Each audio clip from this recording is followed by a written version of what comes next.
Good morning all. This is Srividya, Assistant Professor, Department of CSIT. In this session, I am going to talk about arrays in C. So let's see overview of the PPT. What is an array and the need of arrays in C. First, what is an array? So why do we need arrays in C? Suppose I have a data like this, 1. So 1 is a data that I can store the data in a variable A. Suppose I have 2 more values, 1, 2, 3. Can I store these 3 values 1, 2, 3 in a variable A? No, we can't do, because array here, variable can hold only one value at a time. Suppose if I want to store the roll numbers of 30 students in a class under one name, A is equals to 1, 2, 3, 4, 5, so on 30. Can I store 30 roll numbers under one single name? No, we can't do that. So if you want to do like this, int A equal to 1, int, we can do like this, int B equal to 2, int C is equals to 3, int D is equals to 4. So 1, 2, 3, 4 are integer values. So I have taken the data type as integer 1, 2, 3, 4 and int E is equals to 5. So to store the roll numbers of 30 students, we need 30 different variables. So that is not a good practice, right? So if I want to store the roll numbers of 30 students under one single name, is there anything like that? Yes, we have the concept of arrays. Using arrays, you can store multiple number of values under one single name. So in this session we will see how to do that. So what is an array?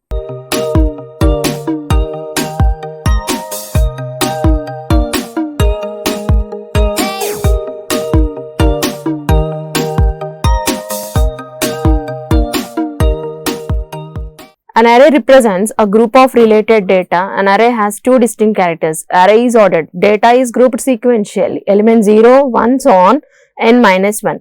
An array is homogeneous. What is meant by homogeneous? So, if I want to store the roll numbers of 30 students under one single name, all the 30 roll numbers are of same type, means integer. Type means we have primary data types like int, float, char, double, and void. These are the primary data types. Suppose if I want to store 30 roll numbers in a class, roll numbers are of integer types. So I can store using the data type integer. Suppose I want to store a decimal values like 1.5, 2.5 or 2.0, 3.8. So like this, I can take float as my data type. And if I want to store any characters represents with single quotes A, B, C, D, E, F. So like this, all these characters I can store using the character data type. So array is a homogeneous data type, means the data should be of same type. Array is a special type of variable used to store multiple values of same data at a time. Array is a collection of, this is the definition of an array. Array is a collection of similar data items stored in contiguous memory locations with a single name. So what is contiguous memory location? Suppose this is your memory location. This is our memory location, memory. Suppose I want to store the only 5 students roll numbers. 1, 2, 3, 4, 5. Data will be in the continuous form. So, and the base address will be 1000. For example, I have taken here the base address as 1000. Suppose if integer takes 2 bytes of data, the next location will be in the 1002. Next 1004, 1006, 1008, so on. Like this, your elements will be loaded in your memory. So, array accepts similar data items and it will store the data in continuous memory locations with a single name. So, how to declare the array? Normal declaration will be, generally if I want to declare a variable, so how you will declare a variable? Int A semicolon, int B semicolon. Like this we will declare normal variables, or int a comma b comma c semicolon. Now we want to store students, roll numbers of 30 students, or roll numbers of 60 students, or roll numbers of 80 students, roll numbers of 100 students, or roll numbers of only 5 students. So we are grouping 5 different items under one single name. So that is possible with the concept of arrays. So this is the declaration of an array. Array can be declared like this: data type, array name, in square brackets, size.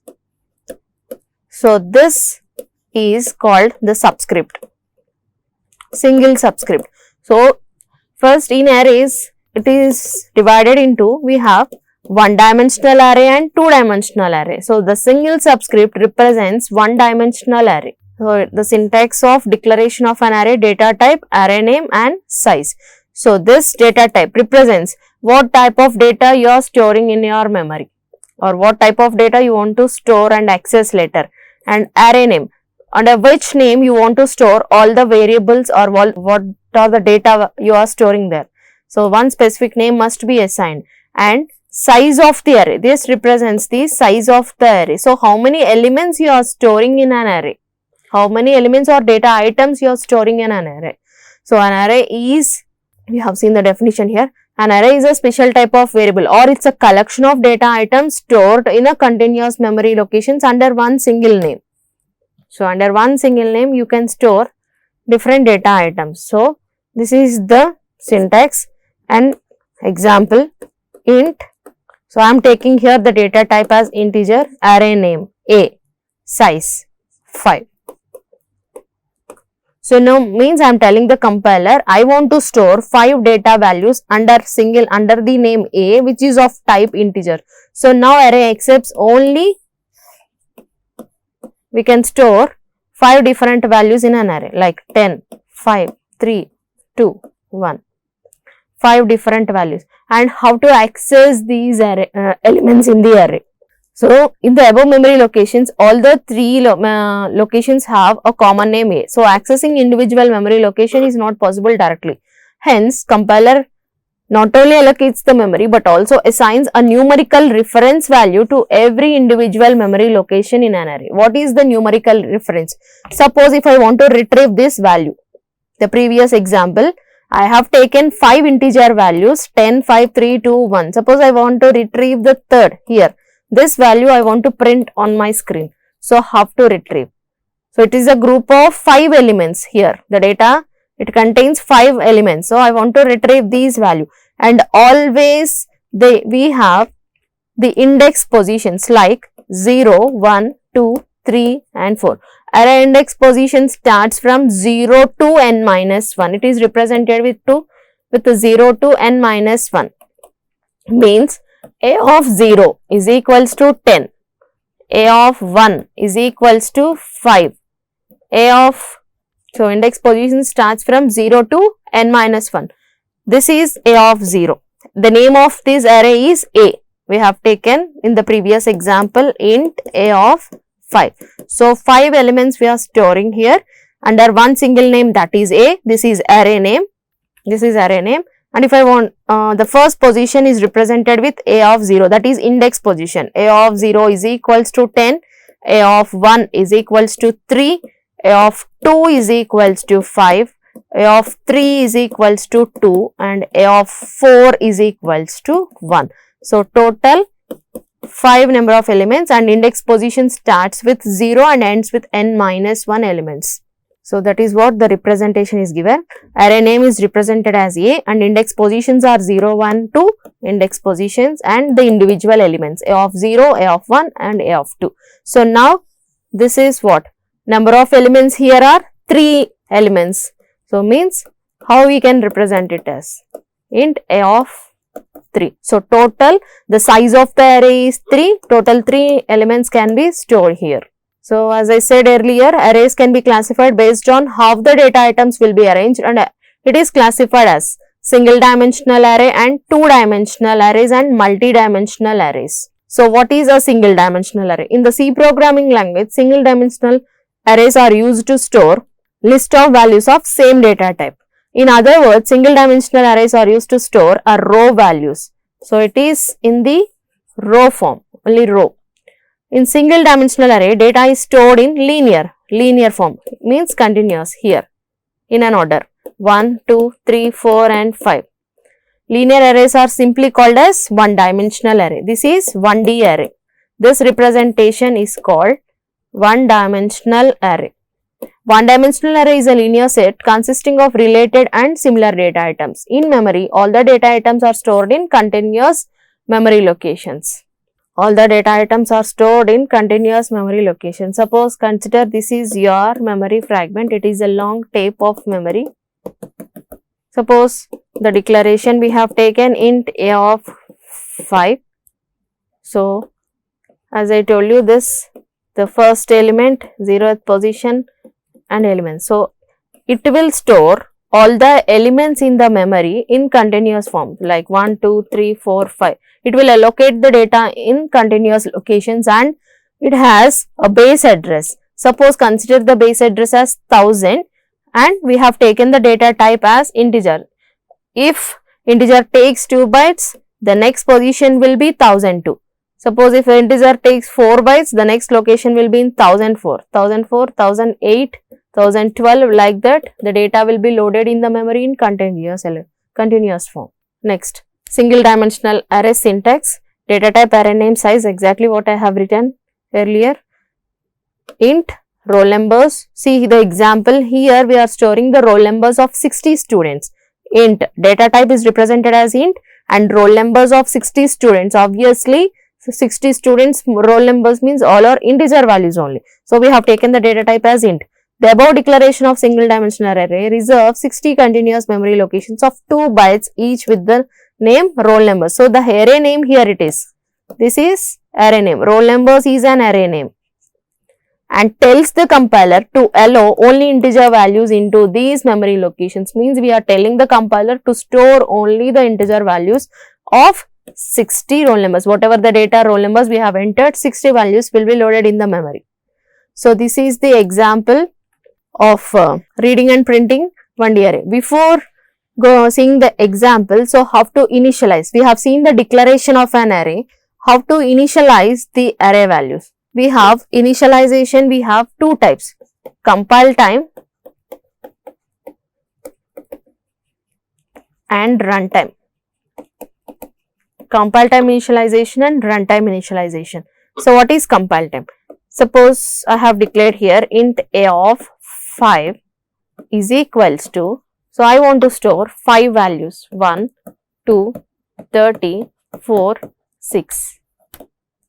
These are my array values. So, this is compile time initialization. I am initializing these values to an array A, all are of type integer. So, this is compile time initialization of an array. Suppose if I want to retrieve this value, so simply I will write, so index position starts from 0. To access any elements, any element in an array, we want to represent it, we will represent it with an index position. So, that index position it will start from 0. So, for I equals to 0, I less than the number of size of elements, it is 5. Number of elements we have taken the size of an array as 5. So, it will be 5. It is 5. The size of the array is 5. So, int a of 5 equal to 1, 2, 34 or 6 are the data elements. So, for I equals to 0, I less than 5, I plus plus. So, printf %d comma. So, I want to print this value 30 on my screen. So, index position starts from 0, 1, 2, 3 and 4. These are the index positions and these are the data items. So, I will write simply a of 2. So, on the screen, I will get 30 as the output. This is what compile time initialization of an array. Next, we will see runtime initialization.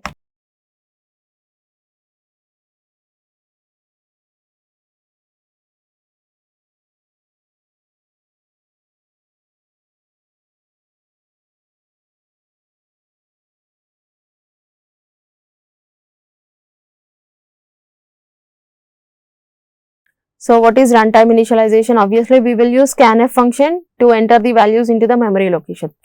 So this is the example of runtime initialization. So this program is all about reading and printing values of 1D array. So hash include stdio.h main function int a of 50 comma I. So int a of 50 is what? Int a of 50 is nothing but the size of the array, and printf enter number of elements into an array. So I told you we have taken the size here as 5, but we have fixed the size of the memory as 50 static memory allocation. So now we will see only with 5 values. For I is equals to 0, the size of array is 5, I less than 5, I plus plus, scanf %d comma address of a of I. So this is your memory again. So for I is equals to 0. Here 0 less than 5, condition true, control will now enter into the body of the loop. Scanf %d comma address of a of I. I value is 0. So a of 0. A of 0. You can enter any value of your choice. Next, I plus plus. 1 less than, I becomes now 1. 1 less than 5, condition true. Control will enter inside the body of the loop again. Scanf %d comma a of I. I becomes 1 now. So at a of 1, 2. See, we have entered the values 1, 2, 3, 4 and 5. Next, I plus plus, I becomes 2 at a of 2. A of 2 position 3 I am entering. Next, I becomes 3. 3 less than 5, condition true. At a of 3, it is asking you to give the input 4. With scanf function, we are entering these values. Next, I plus plus, I becomes 4. I becomes 4. 4 less than 5. Condition true. Now control will enter inside the body of the loop at a of 4. At a of 4, we have given the value as 5. So now the same elements we will get as the output. So we will print them. We have read the input, we have taken the input values and we want to print them as it is. So for I is equals to 0, with scanf function we have given the input. So now by using the printf function I am printing those values. 0 less than 5, condition true, printf %ld comma a of 0. So what is the value that is located at the position a of 0? 1. That will be printed. We have used the function printf. Next, I plus plus, I becomes 1. 1 less than 5, condition true, at a of 1. The value located at a of 1 is 2. 2 will be printed. Next, I plus plus, I becomes 2. A of 2. A of 2 value is 3. Next, again I plus plus, I becomes 3. A of 3. The value that is at a of 3 is 4. 4 will be printed. Again 4 less than 5. Value located at a of 4 is 5. This is how you can read and print the values from the array that is stored in the memory location. So you can store number of values, depends on the size you wish to store in the memory, that you can retrieve and you can print the values. So this is all about 1D array. So if you want to group number of values or if you want to store different values or more number of values under one single name, you can use the concept of arrays. That's all for this session. In the next session, we will see about 2D arrays in C program.